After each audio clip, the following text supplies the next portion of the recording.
जब मैं उस समय को याद करती हूँ तो मुझे महाभारत के धृतराष्ट्र का हस्तिनापुर याद आता है, जो बहुत बड़े वरिष्ठ और बहुत ही अनुभवी नेता रहे, बहुत ही अनुभवी राजा रहे, लेकिन वो अंधे थे। और उससे भी बड़ी बात है कि वो देखना भी नहीं चाहते थे, क्योंकि उन्हें हस्तिनापुर की चिंता नहीं बल्कि दुर्योधन की चिंता लगी रहती थी। बिहार विधानसभा का बजट सत्र चल रहा था, माहौल गर्मा गर्म था, लेकिन तभी सदन में एक ऐसी आवाज गूंजी जिसने सत्ता पक्ष को जोश से भर दिया और विपक्ष को सन्न कर दिया। ये आवाज किसी पुराने नेता की नहीं बल्कि बिहार की सबसे युवा विधायक और मशहूर कलाकार मैथिली ठाकुर की थी। मैथिली ने अपनी स्पीच में राजनीति की तुलना महाभारत के उस कालखंड से कर दी जिसका जिक्र आज भी होता है तो रोंगटे खड़े हो जाते हैं। उन्होंने आरजेडी सुप्रीमो लालू प्रसाद यादव के शासनकाल पर सीधा हमला बोलते हुए उसे धृतराष्ट्र युग करार दे दिया। मैथिली ने बिना नाम लिए तेजस्वी यादव की तुलना दुर्योधन से की और कहा कि उस वक्त का राजा अनुभवी तो था, लेकिन पुत्र मोह में अंधा हो चुका था। जब मैं उस समय को याद करती हूँ तो मुझे महाभारत के धृतराष्ट्र का हस्तिनापुर याद आता है, क्योंकि उन्हें हस्तिनापुर की चिंता नहीं बल्कि दुर्योधन की चिंता लगी रहती थी। उन्हें हस्तिनापुर यानी बिहार की चिंता नहीं थी, उन्हें सिर्फ अपने दुर्योधन को आगे बढ़ाने की फिक्र थी। मैथिली का ये तेवर सोशल मीडिया पर आग की तरह फैल रहा है, क्योंकि एक कलाकार जब सियासत के मंच पर इतनी बेबाकी से बोलता है तो उसकी गूंज दूर तक जाती है। सवाल यह है कि आखिर मैथिली ठाकुर को इतनी कड़वी तुलना क्यों करनी पड़ गई। इसका जवाब उन्होंने अपने निजी अनुभवों से दिया।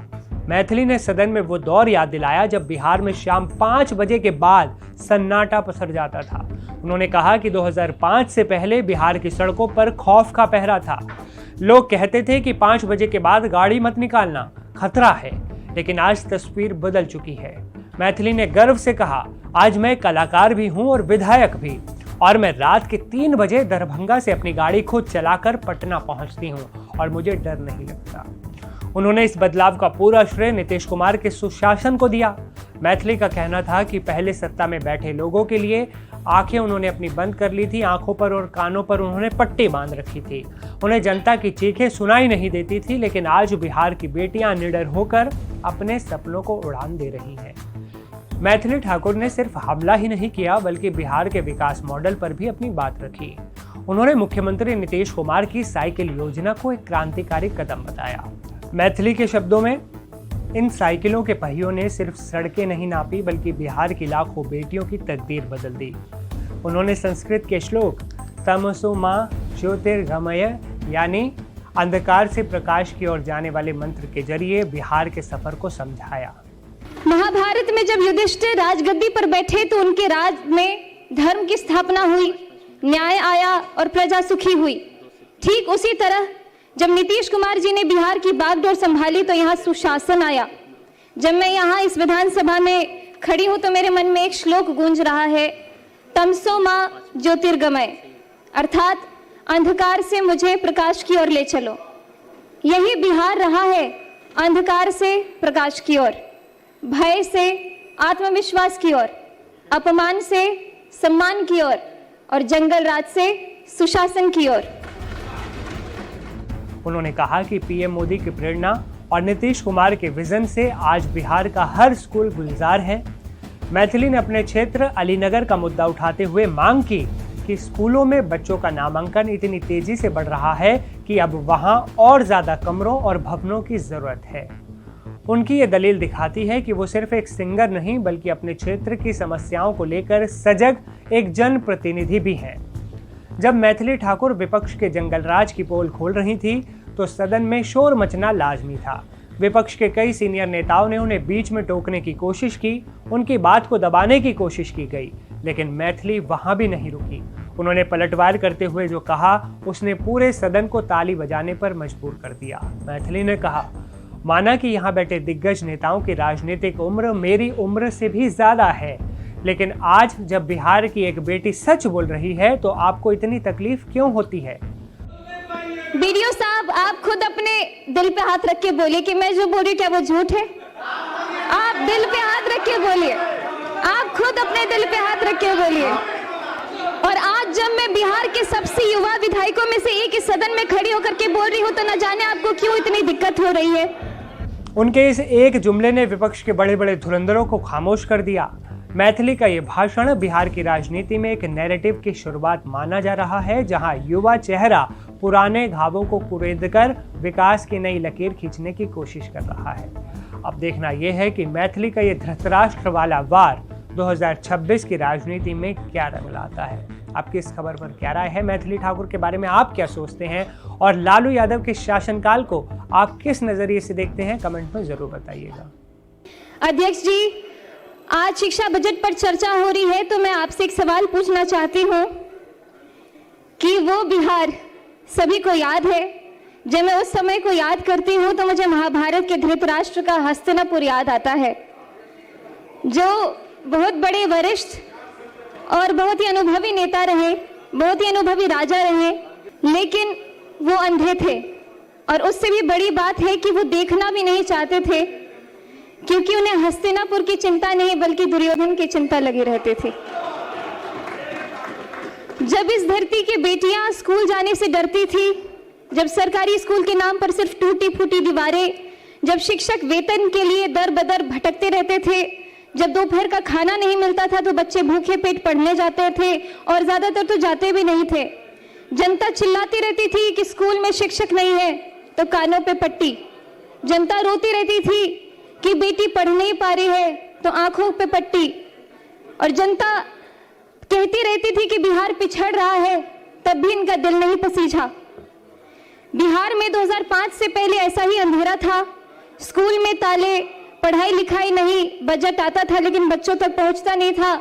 रिपोर्ट में विद्यालय थे लेकिन जमीन पर घास उगती रहती थी।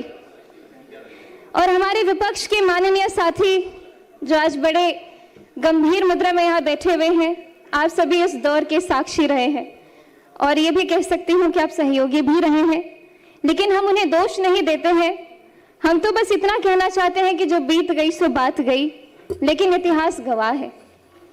भले ही बिहार की भोली भाली जनता वो दौर भूल जाए, लेकिन इतिहास कभी नहीं भूल सकती है, ना ही वो कभी माफ करेगी। 2005 में एक नवोदय हुआ, नया सूरज उगा। माननीय उपाध्यक्ष महोदय जी, 2005 में बिहार की जनता ने एक ऐतिहासिक फैसला किया और उस फैसले का नाम था नीतीश कुमार। महाभारत में जब युधिष्ठिर राजगद्दी पर बैठे तो उनके राज में धर्म की स्थापना हुई, न्याय आया और प्रजा सुखी हुई। ठीक उसी तरह जब नीतीश कुमार जी ने बिहार की बागडोर संभाली तो यहाँ सुशासन आया। जब मैं यहाँ इस विधानसभा में खड़ी हूँ तो मेरे मन में एक श्लोक गूंज रहा है, तमसो मां ज्योतिर्गमय, अर्थात अंधकार से मुझे प्रकाश की ओर ले चलो। यही बिहार रहा है, अंधकार से प्रकाश की ओर, भय से आत्मविश्वास की ओर, अपमान से सम्मान की ओर और जंगल राज से सुशासन की ओर। उपाध्यक्ष जी, नीतीश कुमार जी ने एक ऐसी योजना शुरू की जिसने पूरे देश को चौंका दिया, मुख्यमंत्री साइकिल योजना, जिसके बारे में सभी ने बात की है। और मैं खासकर इसलिए बोलना चाहती हूँ कि मेरी आंखों देखी कहानी है। मेरे खुद के गांव में जहाँ स्कूल के नाम पे कोई बात ही नहीं होती थी और एकाएक साइकिल योजना जब शुरू हुई तो मेरे गांव के अड़ोस पड़ोस की सभी दीदियों ने स्कूल जाना शुरू कर दिया। विपक्ष के लोग तो इस योजना का मजाक भी उड़ाते थे, लेकिन आज वही योजना पूरे देश के लिए एक मॉडल है।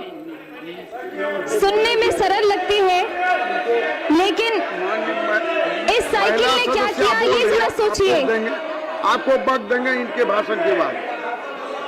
बिहार के गांव में एक बाप था जो सोचता था कि बेटी को हम दूर दराज कैसे भेजे, स्कूल कैसे भेजे, रास्ता बहुत लंबा है, खतरा है, पैसे नहीं है। उस बाप की चिंता को नीतीश कुमार जी ने समझा और बेटी के हाथ में साइकिल थमा दी। और उस साइकिल पर पहियों ने सिर्फ सड़क नहीं नापी, उन्होंने लाखों बेटियों का भविष्य नापा। ड्रॉप आउट दर गिरी, नामांकन बढ़ा और बिहार की बेटी ने कहा हम भी पढ़ेंगे और हम भी आगे बढ़ेंगे। मैं भी उदाहरण स्वरूप बिहार के लोकतंत्र के सबसे बड़े मंदिर में आज आप सभी के बीच में खड़ी हूँ। अगर मैं 2005 को देख करके, ध्यान करके 2005 से पहले की बात करूं तो संभावना भी नहीं था कि मैं यहाँ पे खड़ी होती या फिर कोई ऐसी उम्मीद मेरे अंदर जगती। बालिका साक्षरता 33%, मतलब 3 में से 2 बच्चियां हमारी अनपढ़ रहा करती थी। टोका टोकी नहीं। उस दशकों की माननीय अव्यवस्था के सदस्य आपको कानून ने बोलने न दिया जाने जाए। कितनों की जवानी छीन ली। आप सभी तो उसके खुद साक्षी रहे हैं। लगभग 2 दशक बिहार शिक्षा से वंचित रहा। कई पीढ़ियां इसका दंश आज भी झेल रही है। बीडीओ साहब, आप खुद अपने दिल पे हाथ रख के बोलिए कि मैं जो बोल रही हूँ क्या वो झूठ है। आप दिल पे हाथ रख के बोलिए। आप खुद अपने दिल पे हाथ रख के बोलिए। उपाध्यक्ष जी, आप पढ़ाई तभी होती है जब सुरक्षा होती है। हमारे नीतीश कुमार जी ने समझा कि बिहार के बच्चों को किताब के साथ साथ सुरक्षा भी चाहिए। आप जानते हैं मैं एक कलाकार भी रही हूँ।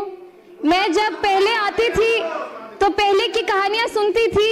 अरे बउआ 5-6 बजे के बाद गाड़ियों से नहीं जाके छे एना एना कत जेबे कार्यक्रम नहीं भ सके छे। लेकिन अभी बिहार में हम रात भर घूमते, रात के 3 बजे मैं खुद दरभंगा से आई और पटना में अपने घर में पहुंची, बहुत सुरक्षित। और शराबबंदी से लेकर महिला सुरक्षा के लिए बड़े बड़े कानून तक हर कदम पर नीतीश कुमार जी ने अरे आप सुन तो लीजिए मेरी बात। बेटियों के पक्ष में खड़े होकर हमारे माननीय मुख्यमंत्री जी ने निर्णय लिया है। और आज जब मैं बिहार के सबसे युवा विधायकों में से एक इस सदन में खड़ी होकर के बोल रही हूँ तो न जाने आपको क्यों इतनी दिक्कत हो रही है।